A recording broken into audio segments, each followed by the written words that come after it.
We had the best time doing the initial breakdown of the body language and behavior in this video, and we decided we'd revisit some of our favorite moments from it. So let's get into the last time you saw her. Tell me what that time was like and when that was. Well, actually, I want to talk about that. I've told TBI where to find her in Mendota. My mom took her to a campground and a silver camper, and if they don't go tonight, I'm going to go find her myself. Because I've told them, and they're not really, like, taking it seriously, and if they don't go tonight, like, I will go myself and go get her. Tell them lies. They're not. Don't get into It's that. us. Stop. Making that Stop. headache. Stop. No, you need to defend yourself. That's all they need to know. Quit. Quit. They already know, Megan. So let's What? kind of go back into. Sorry. No, So it's sorry. okay. Can you edit that? We will. Okay. We'll take care of it. So tell me about the last time though that you saw Evelyn. Tell me what you guys did and when that was. We went to go out to eat, and then my mom came and got her. She was wearing a little hot pink tracksuit with a matching bow, little matching shoes. And was this December 20, like right after Christmas? A little bit before Christmas. So this was before Christmas. Okay. So tell me what you know about her situation. Obviously, you just revealed that you know she's where your mom took her. So tell me what all you know about that situation. That's really all I know. My mom, like you can ask her, is a very vindictive, manipulating person, and she basically like threatened me the whole time that she was gone. Like, Chase, what do you got? So when you're describing where your baby was dropped off, how many parents would tell you where their baby is by describing the color of the camper or the house? None. Zero. They'd be saying details of the people who had the child, not the color of the house. She has no emotion here. It's about her missing child, and she's waiting on the police to go get her like they're an Uber service. Just from this one little piece, there are indicators she knows there is no child to pick up at all at that place. Her emotions are socially driven here, and she's smiling about the curse word on camera and asking them to edit that out with a big smile. It's socially driven behavior. Her motivations are social and not towards the child. So just seeing this, there's either no problem with her baby whatsoever, or she knows the baby is not there at all. One of those two things. So she's describing the outfit because she has no idea what to say. she was wearing a little hot pink tracksuit with a matching bow, little matching shoes. It's completely fabricated. When someone's child goes missing, they describe the outfit unless they know where the baby is. They describe the location and the people. She's mirroring what she's seen from other missing child parents on television. So she's trying to assert her child has been taken, but deciding to defame her mother instead. My mom, like you can ask her, is a very vindictive, manipulating person, and she basically like threatened me the whole time. Which is the fifth huge red flag here in this one clip. And when there's a perpetrator, a person concentrates on the perpetrator. So a person concentrates on them alone. And if the focus is not on the victim or the perpetrator, there's very unusual amounts of attention paid to other details that do not matter here, which is a giant problem. The details she's giving us are not the right details. They're not about the thing that's important. Greg, what do you got? Yeah, this one's got so much in it. Remember, this is her second, I believe, TV interview. The first one was the yellow shirt. Then this one, by now she has her story, whatever her story is going to be. The creepy part of this and the setup is that's her best friend's mother that is talking to her, and she is near her best friend's grave where she had the opportunity to do this interview. Of all places I might not do it's that, but I have a feeling this woman may have a couple of interesting things. I'm no psychologist, I always say. What I've found is that people who have borderline personality often are really good at plugging into what you need. And that doesn't mean that every person who has borderline personality manipulates people, but when that dark side of a person is combined with that, they're usually really good at manipulation. And that plugging in, I've seen more than one time, and I can see it here. So that part's really interesting. Jodi Arias was a good example of that. Whatever you need for her to say, she would say, and it didn't matter if she just said something else differently just a few minutes before. So we'll see that. when they ask her a question about when was the last time you saw a child, well, actually, I want to answer that. Well, actually, I want to talk about that. Well, clearly you don't. You want to talk about something else because she chaffs and redirects immediately to what she told the police. I've told TBI where to find her in Mendota. My mom took her to a campground and a silver camper, and if they don't go tonight, I'm going to go find her myself. Has nothing to do with the last time she saw her child. When I say chaff and redirect, I mean like an aircraft spraying garbage out the back end, flares and all kinds of things that draw missiles and cause those missiles to direct off in another location. That's what we're seeing here with her saying that about talking to her mother. So there's chaff and redirect. Listen to that up lilt as she's talking and she's saying, I told the police. I've told TBI. We don't hear that any other time. She's fishing. Her forehead is up in what I call request for approval. You see that forehead up when she's saying, I told the police. If you have a little kid and a little kid is trying to tell you a story, you'll see them with their brow up, waiting to see. Doesn't mean they're always lying. They're waiting for approval. She shouldn't be waiting for approval at this time. She should be just telling. Really interesting. And then she says, If they don't go tonight, I'm going to go find her myself. okay, so after 2 months, you're going to be urgent. Come on. This is really, really, really stupid. She's working that mother, the friend, pretty hard. And you can see for the first time, guys, you always know I say I don't see micro expressions because my eyes just don't work that way. Something changes in her brow right there and gets really tight and a wrinkling of the eyes as she goes. We went to go out to eat, and then my mom came and got her. That's really interesting. And then, Chase, I'm with you. She has all the passion of a catalog as she describes this kid. You know, I have cars, old cars, and I've got an Impala catalog. And you flip through there and it says, these are rich leather-toned seat covers. That's about like saying bright pink jumpsuit. And it's about that much passion. Just an awful, awful, awful job all the way around. Mark, what do you got? Yeah, so look, Greg has given you a litany of indicators there of stress and some other issues as well. Of course, we all know there are no single indicators that can tell you that anybody is lying, is being deceptive. There are indicators of all kinds of things, including stress, of which being deceptive, creating a story, especially when a crime's committed, is incredibly stressful for a human being to do. There are some human beings out there that are going to experience less stress in that situation, but still it's pretty stressful for them just on a cognitive level, just on like making stuff up. If anybody has ever said to you, hey, make up a story that's never happened, suddenly you're going, oh, well, what kind of story do you want? I mean, what are you looking for? You're suddenly worried about the quality of your story, even when you're not, trying to get out of a crime. So it's stressful. And so we're looking often for those stress indicators and other things, and putting them together in groups, in clusters, as we call them. Greg, I've got many of the same that you have there. She frames her answer. Well, actually, there's lots of uptalk. I've told TBI. She hits a level that I don't see in the baseline of her elsewhere. So there seems to be a lot of peak uptalk there. Obviously, uptalk is a cultural thing. Some places in America, some ages of certain people in America will uptalk more than others. It's one way of showing that you're part of the group to uptalk. In fact, I would say it's a way of sharing power to do uptalk. So you're never oppressing anybody with your view. You're always asking for approval on your view. It's a great way to make sure you don't step on anybody's toes and you can share power. And therefore, teenagers will often use uptalk in current America in order to share power a little bit.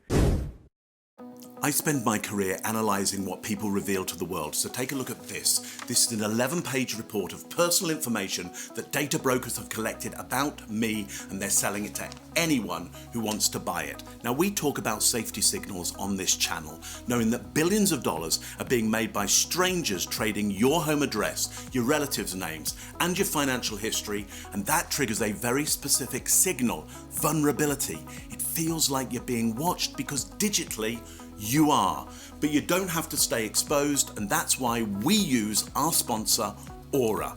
Aura doesn't just identify the data brokers selling your life story, they automatically send legal opt-out requests to scrub your information from those lists. They handle the fight so you don't have to. Now, You might have seen other services claiming to do this, but think about this as a comparison.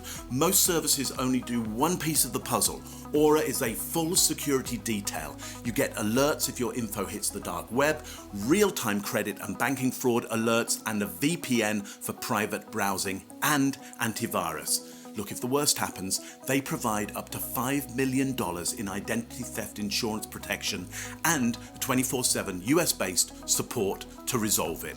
I'm not going to leave my digital body language open to predators, and you shouldn't either. Go to aura.com/TBP to start your 14-day free trial. Let Aura go out to work scrubbing your personal information right now. The link's right down there in the description. Now back to the show.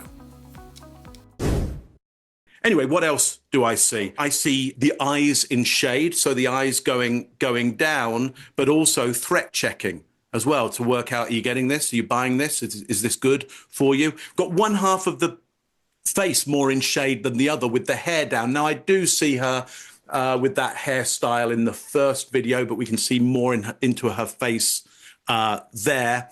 But still, it's a great vehicle. Again, you'll often see some, but not all, teenagers going through puberty will start to cover their face just that little bit more. Again, because there's more social risk for them in every communication that they make. So we could say the shading of the face, the half of the face not so disclosed, is that her dealing with the social risk? We've got the eyebrow raises, as you were saying, Greg. Again, trying to check, are you buying this? So again, assessing the social risk of that, approval, chin tucked in and down. And then all the time as well, a general pleasantness about her, really kind of pleasant smile and pleasant air around her.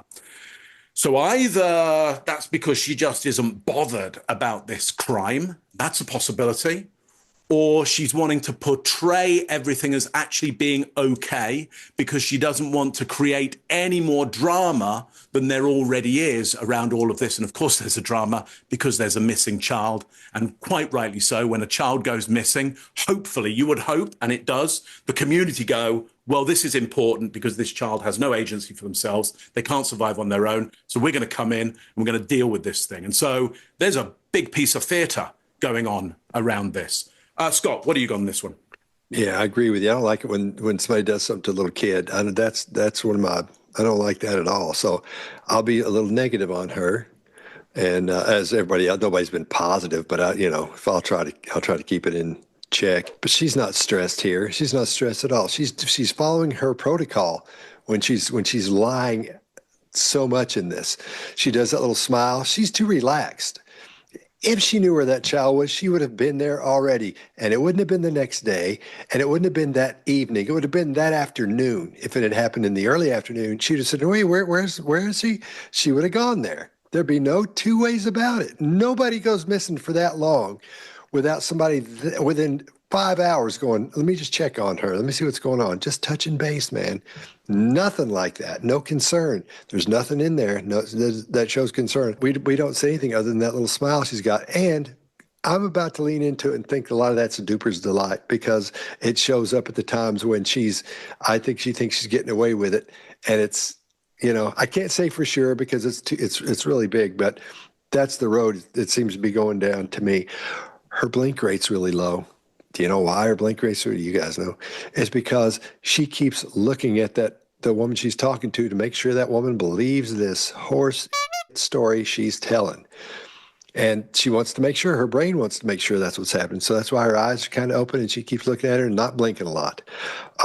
As well, her eyes are dilated. Look at how dilated her eyes are because her brain, again, is trying to take in all the information it possibly can about this threat that this woman is to her. So overall, this looks like the things we've seen before when we've done shows about people, chin going down to protect the throat and the neck because she feels threatened because she's not sure. Like you were saying, Mark, she's just starting to go with it at this point. She's throwing stuff out there. We're going to see her continue to do that and just create these little stories out of nowhere as she tells the truth and doesn't lie, which that'll mean something to you in a minute. So, okay, I'm going to get worked up, so I'll be done. There's two kinds of Duper's delight. In my opinion, I have my own theory. Okay. One of them is a satisfaction from getting away with deception. The other is a person who has spent their entire life organism being successful because they were social. They were able to gain rapport very quickly, and the fear of lying makes them default to that approval-seeking behavior. So I do think if that's on that spectrum of the Duper's delight, that there's not delight there, but we're seeing the smile. And Chase, I think that fits back into the whole thing I was saying, like borderline personality. People will jump on me and say, I have it and I'm not that person. No, a lot of people, what you are born with is not who you are. It's what you're given. What you do with it's a different story. But people have a natural tendency to think the world of the person they meet and just glom onto them and plug into all their receptors. And I agree with you. If she thinks she's not going to be received, that's a great call. It's a great call. Yeah. And anybody that's got a rough life and like you're like, well, I haven't made it, or that's why I haven't made it, go read Oprah's biography story. Insane. And she did well. She played her cards. She played the hand she was dealt in a good way. It's not what you get, right? Hey, well, let me ask you something, Chase. Did you ever see Three Stooges? Yeah. Did you see the one where Shep, he gets drunk and just gets all this like old school hammered, like William Holden style hammered? Do you ever see that one? No. Okay, well, anyway, he takes a bottle and he turns it up and starts drinking it. What are you drinking? What is that in that bottle you've got? Is that why you were laughing? It's water. Yes. It's a water bottle. Tito's. What do you think it is? Yeah. What water is that? It's called Holstein from Germany. Where the hell do you get German water? water. Germany, but I mean, Austria. Sorry, Austria. I thought you were cranking one out, man. I couldn't tell what was going on. I was like, yeah, there it is. Just a I'll Tito's tell you what bottle. I think about this. This girl, I call it a fifth of water. I'm just drinking. Can you taste the meadows? Can you taste the flowers, the Austrian? Don't put this in the video, but No, it's going in. If it's in the thing here, it's going then in. I'm So not gonna that's- I'm not gonna talk about it then. Oh, come on, dude. What are you afraid of? Bunch of panelists? They're not going to hurt you. Now We're all on somebody the got same me. team. Somebody sent me 100 of these Oh, or more Nice. as like a gift. Maybe trying to get me hooked on it or something. But it's untouched by any piece of plastic, any filter or anything. It comes from underground in Austria, and it has the lowest of something called deuterium, which Isn't is that cow pee? It's a heavy hydrogen molecule. We can go deep into this if you want to, but it lowers the function of your mitochondria. Hang So on a it's second. supposed to help. Maybe it Just say- does. I don't know. No, go ahead. I'm on good old Georgia well water. I'm sure it does help my mitochondria. Dude, well Polar water's Springs. one of the best in the world. Mark, mine's would you good. like some? Mine's- Mark, would you like some Polar Springs? Toronto tap water. Some of the best tap water in the world. Is that, do you have to add to that, or is that Yeah. No, it comes already well ginned. So let's get into the last time you saw her. Tell me what that time was like and when that was. Well, actually, I want to talk about that. I've told TBI where to find her in Mendota. My mom took her to a campground and a silver camper, and if they don't go tonight, I'm going to go find her myself. Because I've told them, and they're not really like taking it seriously. And if they don't go tonight, like I will go myself and go get her. Tell them lies. They're not. Don't get into It's that. us. Stop. Taking it Stop. heavy. Stop. No, you need to defend yourself. That's all they need to know. Quit. Quit. They already know, Megan. So let's But- kind of go back into. Sorry. No, So it's sorry. okay. Can you edit that? We will, honey. Okay. We'll take care of it. So tell me about the last time though that you saw Evelyn. Tell me what you guys did and when that was. We went to go out to eat, and then my mom came and got her. She was wearing a little hot pink tracksuit with the matching bow, little matching shoes. And was this December 20, like right after Christmas? A little bit before Christmas. So this was before Christmas. Okay. So tell me what you know about her situation. Obviously, you just revealed that you know she's where your mom took her. So tell me what all you know about that situation. That's really all I know. My mom, like you can ask her, is a very vindictive, manipulating person, and she basically like threatened me the whole time that she was gone. Like, I got pregnant because I miss Christy and I miss Danny and I miss Cheryl so much. I'm never going to see Cheryl on earth again. And you can't replace children, but you can replace the effect that they give you. And they give me love, they give me satisfaction, they give me stability, they give me a reason to live and a reason to be happy, and that's gone. They took it from me. But children are so easy to conceive. All right, Greg, what do you got? Yeah, this is one of my favorites. It's the darkest thing I've ever seen come out of a single human being's mouth. I mean, there's some pretty horrible things going on. This would be funny if it were not so horrific. So we talk about hair. I've got a little short list here of things that she demonstrates in a short sentence. Glib and superficial behavior, lack of remorse, lack of empathy, shallow emotion, and promiscuity. We don't have to ask. I just make babies because I have a uterus. Okay, cool. Not only that, but I like babies because they make me feel good. I like babies because they're kind of like dolls. And they give me love, they give me satisfaction, they give me stability, they give me a reason to live and a reason to be happy. What they do for me, there's not a single thing in there about emotional attachment. They give her love. I didn't hear anything about her giving them love. Everything they give her. And the worst part of the whole thing is she is self-amused. She's so unaware that she's not a human being that she just rattles this stuff off as if she's in a therapy session and trying to get help. There's real joy in her face. And I don't think there's anything that you can get that's darker than this right here. Mark, what do you got? Yeah, absolutely. There is delight and satisfaction. So, if the idea is there is no emotion from a psychopath, delight and satisfaction are feelings. And she does have delight and satisfaction. She is delighted by the idea of give me. And they give me love, they give me a reason to live. She says that twice, give me, and there's an eye flash on it. The eyes open right up. So great feeling for her on that. There's an eye roll on Cheryl. I miss Christy, and I miss Danny, and I miss Cheryl so much. She is dismissive of that child in particular. Children are there to serve her feelings, and that's her reasoning around that. They are a commodity for her satisfaction. Now, again, that is antisocial. Now, you may find people in your life who may say something of that now and again, but all of this rolled into one, we're seeing something really quite different and extreme. Scott, what do you got on this one? All right. She has no idea how bizarre this is. You can see it on her. She has no clue. This is like the weirdest, oddest thing. And you're right, Greg, this is dark, man. She's talking about little children like they're toys and dolls. That's out there. That's bizarre. She's showing glib and superficial charm, talks about promiscuous behavior. That's what's going on here. She's displaying the wrong emotions for what's happening here. I'm never going to see Cheryl on Earth again. And she talks about, I won't see her on Earth again. Like we believe she's religious, like she's some religious person. I think that's her way to sprinkle that in there because she's heard people say that before. So that's why that's another reason she's putting that in there. She's got a need for stimulation. Now because she's prone to boredom. That's another thing on the hair checklist. We've got 4 of them in this little group here. So she wants children to entertain herself with. That is crazy for that. And the irresponsibility that she's showing here by saying that, and by the way the way she views children. I think this says it all right here about her, or most of it anyway. But I agree, Greg. That's some dark stuff there. Chase, what do you got? Let's just do it. Since you guys are jumping all over this psychopathy, I'm just going to do a linguistics analysis here. I got pregnant. You're saying I got pregnant, not we decided or I chose to have a baby. This is weird self-focus, not just self-focus.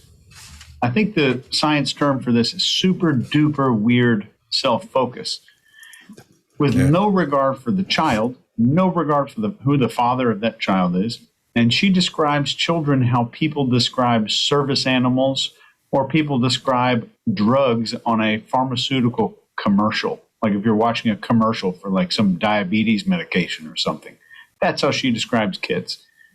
When she uses the words that's gone. When she's saying that's gone, she's talking about her own children. That's gone. They took it from me. Secondarily, she uses the words they took it from me. And what does it mean? That's her kids. It is her group of kids. And there's a vanishing perpetrator here. There's distancing language. It's really bad. But this whole thing about children are so easily conceived. Children are so easy to conceive. Even if she was talking about like losing a dog and just not a big deal, I can go back to the SPCA and get another one. Even that would be horrifying to hear. This is one of the worst things I've ever seen in all of our videos. And no joke, this morning I took a break after watching this video and spent 10 minutes watching baby animal videos. Not joking. Just to get my mind back into a good place. I got pregnant because I miss Christy and I miss Danny and I miss Cheryl so much. I'm never going to see Cheryl on earth again. And you can't replace children, but you can replace the effect that they give you. And they give me love, they give me satisfaction, they give me stability, they give me a reason to live and a reason to be happy, and that's gone, they took it from me. But children are so easy to conceive. And I know with our interview, you referenced a family tragedy, and that was something that we heard in your opening and your closing arguments. Right, absolutely. But that phrase bothered a lot of people who know what happened in a totality, right? Who knows what happened in totality besides me? Who Well, was there? I think everybody who's seen that you've been convicted of now wrongly four convicted. deaths. Wrongly convicted, yes. So if you say that you were wrongly convicted of the deaths of your children, Yes. who killed them? So you know from my interview with Colby that I told him what really happened. And so that's just what happened. Can you put that into your own words here? I could, but I would probably save that for my next trial, so. I want to ask you a little bit about the testimony. Obviously, this was your first time. I mean, you're not an attorney. Great. What was that like cross-examining people for you, getting up there and having to be able to put into words your questions properly? You got a lot of objections and kind of had to revamp there on the spot. What was that like for you? It's harder than it looks. Sure. It's harder than it looks. It's stressful in a way. Like your brain has to be going 100 miles an hour. You know, I've been in jail for over 5 years, almost 6 years. So you don't really have to use your brain very much in jail. So it was like mathlete or something, you know, you're having to think all the time. So it was interesting. It was different than I thought it was going to be. It's difficult. What was it like facing your brother for the first time in years? Yeah, that's a good question.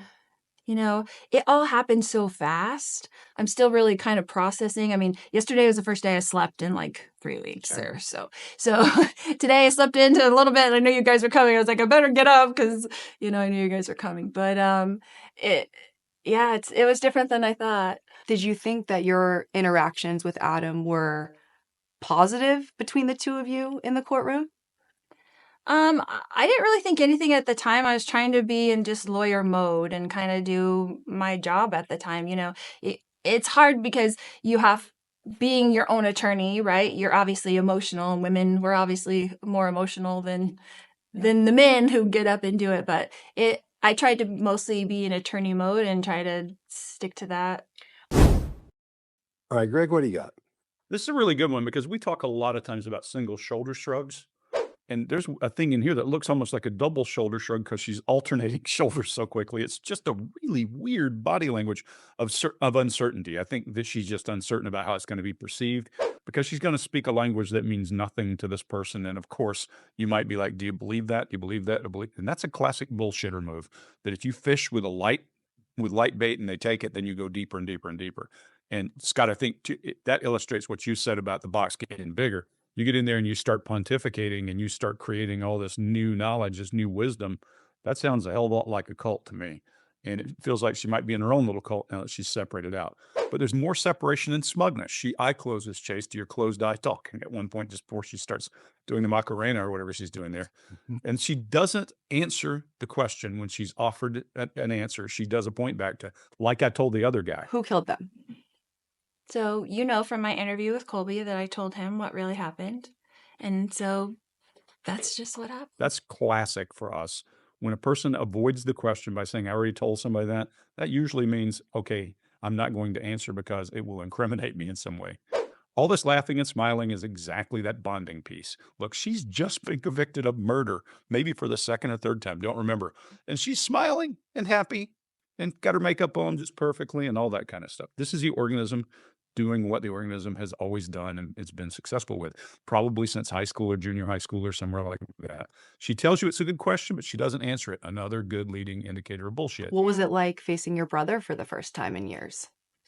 Yeah, that's a good question. Then she says, I was in lawyer mode. I was trying to be in just lawyer mode. You really want to go watch her in lawyer mode. I almost made the second thing we do this week her in lawyer mode because it's a good reason why you don't want to be your own lawyer. She steps in it really hard. There's one point where she's talking to a person that the guy that has been killed was dating and she didn't know about it. And the shock and all that is just great when she finds out about it in discovery. So it's an opportunity to illustrate why you don't want to be your own lawyer. And especially if you are not in touch with reality, because law is about motions and process and procedure. And I don't think she got that. She wasn't in lawyer mode. She was in something else like idiot mode because she's got Dunning-Kruger so bad that she thinks she can do anything. Maybe that's the whole problem. Maybe that's what we're seeing is she thinks that she can walk her way through everything. She even she tries to soften, make herself less powerful by saying women are more emotional than men. Being your own attorney, right? You're obviously emotional, and women were obviously more emotional than the men who get up and do it. And then she says, then male attorney, but she really means that she's more emotional than an attorney because an attorney has no vested interest in her outcome except for victory or failure. And then the final one, I'm going to leave this. Scott, you've talked about chimera before. I'm going to talk about, look at her facial asymmetry in that last frame of that video. So Scott, what do you got? All right. I agree with you about that single shoulder shrug thing she's got going on. I've never seen that before. Because when she says now wrongly convicted. Yeah. It's like, what is this about? It's just really weird. And she eye blocks during that as well. So that's all that in the lady that was in Houston. The very same thing. The one by the car, you mean? Yeah, where it was kind of like a little shoulder. Oh, yeah. You're talking about Teresa Balboa. Yeah, but the difference here is there were more than just those two on the same word twice, because she did one over here saying wrongly convicted and one over here saying wrongly convicted. Her chin didn't point toward it, but her head leaned toward it. But that's close. But who knows what that one was doing, because there was so much of that going on. It was that looked crazy. Yeah. So I've never actually seen that before. So there's a lot going on up there in this situation. And we see a single shoulder shrug, just for those who aren't familiar with what that suggests, is that it lets you know that person isn't confident with that answer. And so when she's eye blocking at the same time, that suggests to me that she doesn't believe that. Because we eye block when we hear something, or maybe we say something that we don't feel comfortable with. Or if we're hearing something, if information is being introduced into a situation like a bad joke at work that's not safe for work, and somebody starts telling, you might close your eyes, you might eye block, or literally cover your eyes as that joke starts, because you know what's coming. So I don't think she's confident with that, and I don't think she believes that she was wrongly convicted. So that's what that'll do it for me. Mark, what do you got? Greg, we should do that lawyer mode piece. We will. For sure. I'm pulling video clips. I've got a few, but I'm pulling one so we can get good facial expression. From behind, you can see your body going. Right. Because she says herself when she is confronted with her poor performance in that mode, she says herself, it's harder than it looks. Sure. It's harder than it looks. It's stressful in a way, like your brain has to be going 100 miles an hour. I've been in jail for over 5 years, almost 6 years, so you don't really have to use your brain very much in jail. So my guess is, if we're ever to see her under real stress and pressure, it's got to be in that. And I would love to see that and take a look, and analyze that. So looking forward to that. Listen, I know before, Greg, you were saying she doesn't show defiance in video 1. I think in video 2 she is defiant. Who knows what happened in totality besides me? So she's basically gone, look, you haven't been to heaven and back again. You weren't there. So you, with all your awards, have no reason to question me whatsoever. Well, I think Whitney is great, because she comes in and goes, yeah, you're pretty poor performance as your own lawyer in that case. I want to ask you a little bit about the testimony. Obviously, this was your first time. I mean, you're not an attorney. What was that like cross-examining people for you, getting up there and having to be able to put into words your questions properly, you got a lot of objections. Really, there's a really nice battle going on between the two of them. And so she faces her with her inability to act in her own defense. And so for me, Valo now really ramps up this, as you guys call it, this romancer, this flirtation, not sexual flirtation, obviously, but this charismatic flirtation, you know, super buoyant, super happy. It doesn't fit with the context. She's in jail. Yeah, we should expect some level of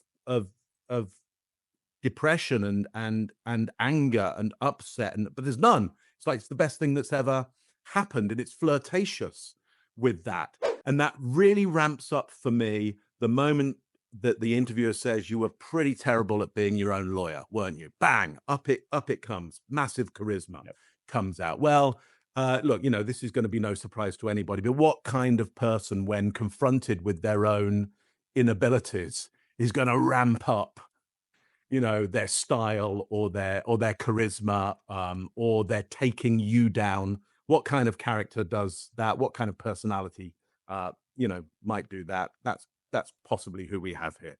Chase, what do you got on this one? Yeah, I agree with y'all. One thing that stood out to me is Lori's sitting across from this reporter like she's on a podcast, not like she's serving jail time for murder. So she's calm and she's smiling, making this small talk, and that in itself is red flag number one for me. That people wrongly convicted of killing their kids usually show one of two things: rage or desperation. And we don't see any of that here.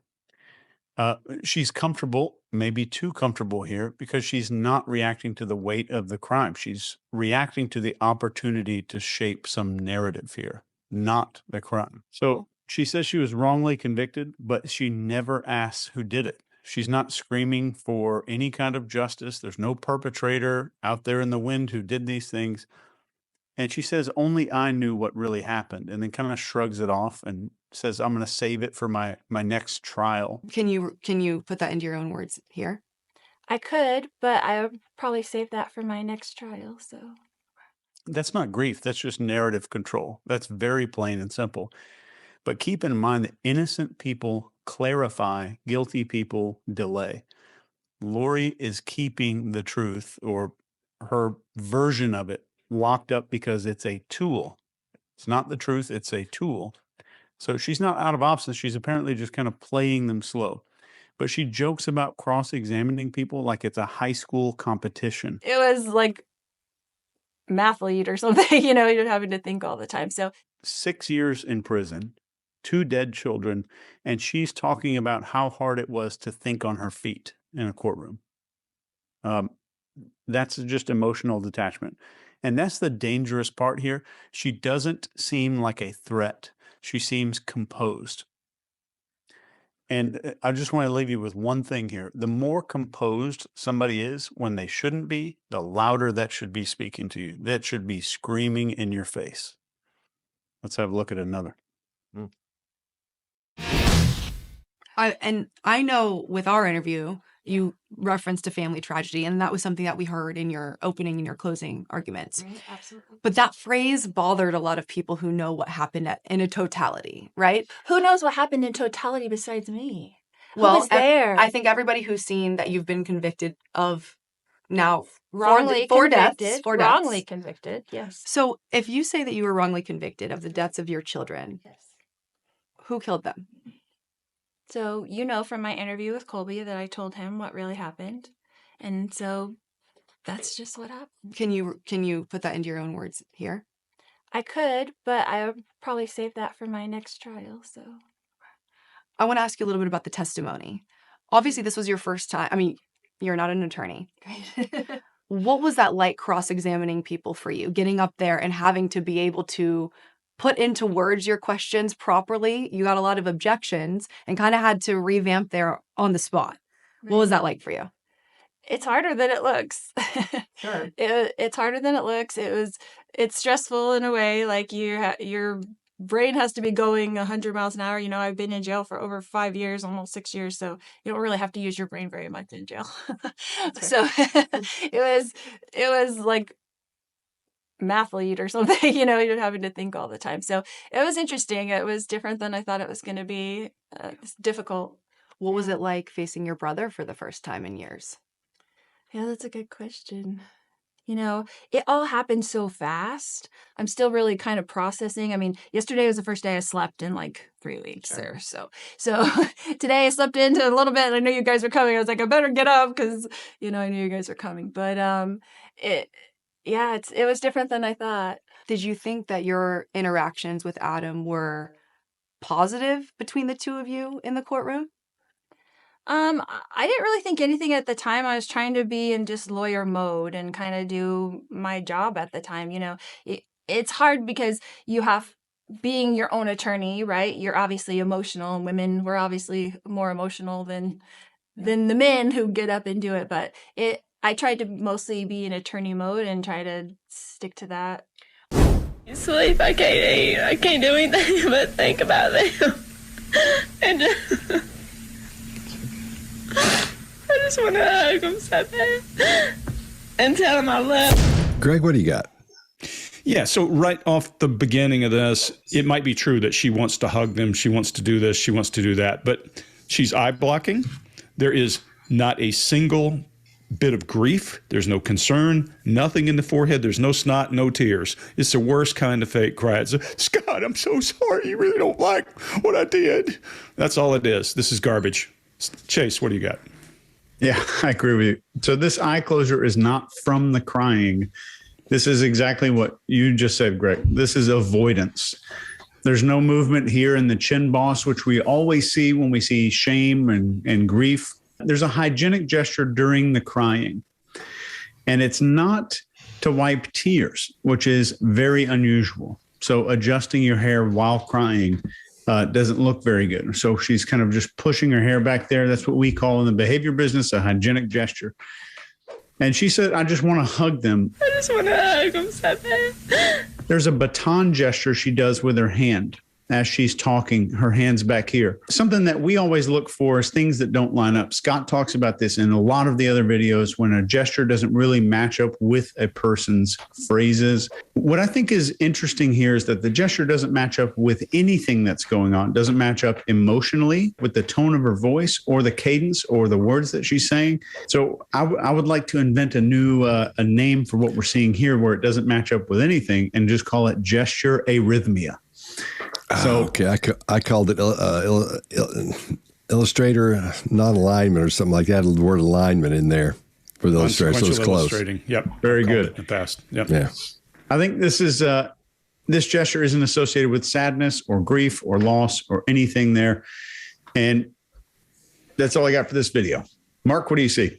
Yep. So I agree. There is what I would call incongruence, but I think you're talking about some extreme incongruence where it just doesn't really match up with anything. So misalignment, arrhythmia, I think they're all good descriptions of that. Here's what jumps out at me. I, them. I can't sleep, I can't eat, I can't do anything but think about them. Then the grooming that you were talking about there. I, them, I. I just want to hug them so bad and tell them I love them. So there's way more I's than them. They're a collective. There's not even any names of the children. So it's very egocentric at this point.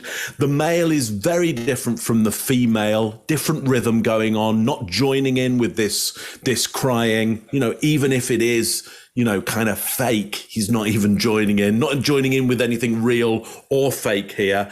And I think he gives a sour taste in his mouth as well. So I think there is some strong differences between the male and the female here. Female here, very self-centered in the description there. And the grooming, as you say, Chase, it's just not applicable in this situation at all.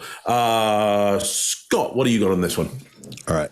She's moving really slow. This lets us know that there's a lot going on up here. She's thinking through what she's going to say. She's not really experiencing these emotions, so we're not seeing them on her face. She's showing us what she thinks that we want to see or should be seeing at this point. when you compare Susan with her husband. Do this throughout all these videos when he's in there too. Dramatic. I remember when this happened, and I remember when she got busted, or soon before she got busted, because we'll see a video. I'll tell you that story when we get to that video, because I'll never forget that day. And everything is based on feel sorry for me. It's all about me and just feel sorry for me. You're right, Marcus. Me. It's all about me at this point. And when you turn the sound off, as you'll see in all these videos, if you'll do this, she looks like she's retiring from a job somewhere, or these are the same faces you see and the same emotions you don't see that you're not seeing when someone's retiring or someone is leaving a job and they're telling everybody goodbye. That's what it looks like. It doesn't look like somebody who's grieving over their children. It doesn't look like that at all. The stress we're seeing is when she's moving slow and not looking up the camera and not connecting with anyone. So these are all we're seeing a bunch of stress on her, rightfully so, because she's not telling the truth here. But she's sort of creating this. I think she had a pretty good idea of what she was going to say, but that was it. I don't think she rehearsed this at all before it came down to game time for showtime for her. All right, Scott, I disagree with one thing you said fully. What? There's a lot going on in her head. I disagree. Oh. Okay, I stand corrected. I can't sleep. I can't eat. I can't do anything but think about them. And I just want to hug them so bad and tell them I love them. All right, fellas, I think there's another good one, and we'll see you next time.